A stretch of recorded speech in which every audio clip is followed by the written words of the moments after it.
शैतानुर्रजीम बिस्मिल्लाहिर्रहमानिर्रहीम। प्यारे बच्चों अस्सलाम वालेकुम। उम्मीद है बेटा आप खैरियत से होंगे। बेटा जो लेसन लेके आए हैं हम आज जमात 5वीं है, मज़मून उर्दू है, मौजू है डॉक्टर अम्बेडकर। इसके कुछ सवालात हैं तो इस लेसन को आधा हमने कल पढ़ा भी है तो इसी को हम कंटिन्यू करने जा रहे हैं।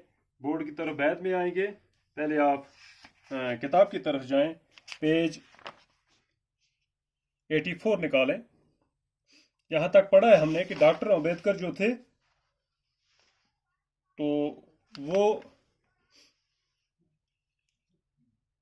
फिर इन पर पाबंदी क्यों आई हुई, वो हरिजनों के साथ किस सिलसिले में वहां पर निकले। इस पाबंदी और नाइंसाफ़ी के खिलाफ बाबा साहब ने आवाज़ बुलंद की और उन्होंने तमाम हरिजनों के इस नाइंसाफ़ी के खिलाफ एहतजाज करने पर आमादा किया।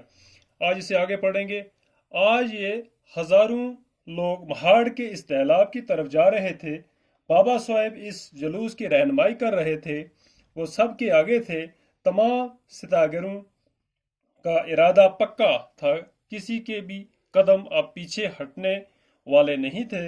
ये लोग आगे बढ़ते गए, बिलआखिर चुधार तालाब के पास पहुंच गए। तालाब के इर्द गिर्द हजारों लोग जमा थे।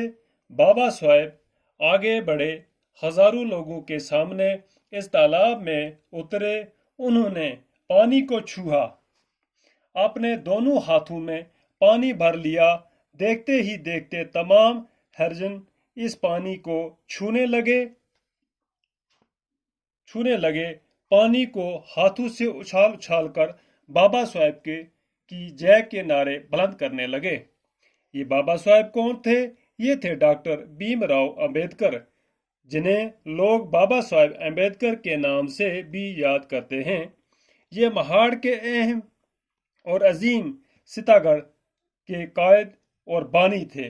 डॉक्टर अंबेडकर 1899 ईस्वी में पैदा हुए।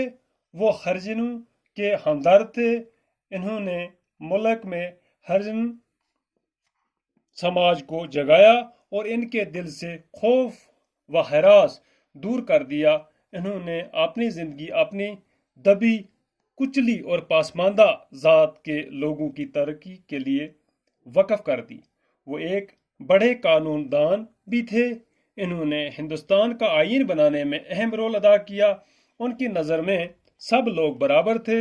इन्होंने कहा था, जात पात और भेदभाव बेमानी हैं। वो चाहते थे कि सब के साथ यकसा सलूक किया जाए। बाबा साहब चाहते थे कि हर शख्स को उसका जायज़ हक मिले। डॉक्टर अम्बेडकर 1956 ईस्वी में इस दुनिया से चल बसे, यानी कि 1956 ईस्वी में यहाँ ये फौत हो गए। कहते हैं आज हजारों लोग महाड़ के इस तालाब की तरफ जा रहे थे, यानी कि ये सब लोग वहीं निकले थे और बाबा साहब जुलूस की रहनुमाई कर रहे थे। रहनुमा हो गया जो रास्ता दिखाने वाला हो। जुलूस की रहनुमाई कर रहे थे। वो सब आगे गए तो तमाम सितागरों का इरादा पक्का था कि किसी भी के भी कदम आप पीछे नहीं हटेंगे, क्योंकि ऊंची जात वाले जो है निचली जात वालों को पानी के साथ यानी कि हाथ लगाना भी या छूना भी उनको मना किया था। पीछे हटने वाले नहीं थे। ये लोग आगे बढ़े तो बिलाखिर चौधार तालाब इस तालाब के पास पहुंच गए। तालाब के इर्द गिर्द हजारों लोग जमा हुए और बाबा साहब आगे बढ़े तो हजारों लोगों के सामने इस तालाब में उतरे और अपने दोनों हाथों से इस पानी भर लिया और देखते ही देखते तमाम हरिजनों ने इस पानी को छुआ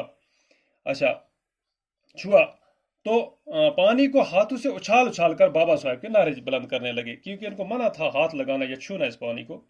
ये बाबा साहब कौन थे? ये थे डॉक्टर भीमराव अंबेडकर, जिन्हें लोग बाबा साहब अम्बेडकर के नाम से याद करते थे। ये महाड़ के अहम और अजीम सितागर के कायद और बानी थे। डॉक्टर अम्बेडकर 1899 ईस्वी में कहते हैं पैदा हुए थे और वह हरिजनों के हमदर्द थे। तो पिछली और पासमानदा जातों को तरक्की के लिए वक्फ कर दी इसने अपनी ज़िंदगी। और तमाम कहते हैं कि इन्होंने हिंदुस्तान के आईन में भी अहम रोल अदा किया बनाने में। तो डॉक्टर अम्बेडकर 1956 ईस्वी में इस दुनिया से चल बसे। तो बेटा ये कुछ सवाल है। सवाल पहला है, डॉक्टर अम्बेडकर किन के रहनुमा थे? जवाब है, डॉक्टर अम्बेडकर हरिजनों के रहनुमा थे। नंबर 2, हरिजनों पर क्या पाबंदी आयद थी? जवाब है, हरिजनों पर पाबंदी थी कि वो झीलों, तालाबों और कुओं के पानी को छू भी नहीं सकते थे। सवाल नंबर 3, डॉक्टर अम्बेडकर کا پورا نام کیا تھا؟ ڈاکٹر امبیڈکر کا پورا نام ڈاکٹر بھیم راؤ امبیڈکر تھا۔ سوال نمبر 4 ہے بابا صاحب امبیڈکر کا انتقال کب ہوا؟ تو جواب ہے اس کا بابا صاحب امبیڈکر کا انتقال 1956 عیسوی میں ہوا۔ تو بیٹا آج یہیں تک، کل اس کو انشاءاللہ کنٹینیو کریں گے۔ تو باقی وسلام۔